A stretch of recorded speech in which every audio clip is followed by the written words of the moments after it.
پاک دامنی پر دنیا میں نصرت خداوندی۔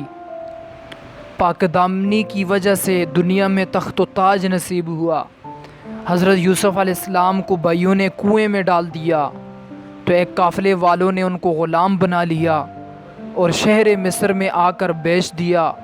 حضرت یوسف علیہ السلام کی لڑکپن کی عمر تھی۔ مصر میں ان کا اپنا رشتہ دار یا دوست یار کوئی نہیں تھا۔ ظاہری طور پر بے یار و مددگار تھے، بالکل بے سہارا تھے۔ وقت کے ساتھ جب بھرپور جوانی کی عمر کو پہنچے تو عزیز مصر کی بیوی زلیخا نے ان کو گناہ کی دعوت دی۔ حضرت یوسف علیہ السلام نے اللہ کی پناہ مانگی اور کمرے سے باہر بھاگ گئے۔ زلیخا نے ہیلے بہانے سے ان کو جیل بھجوا دیا۔ حضرت یوسف علیہ السلام جیل کی مشقتیں اور صعوبتیں سالہ سال تک برداشت کرتے رہے۔ ایک وقت ایسا آیا کہ اللہ تعالیٰ کی رحمت متوجہ ہوئی۔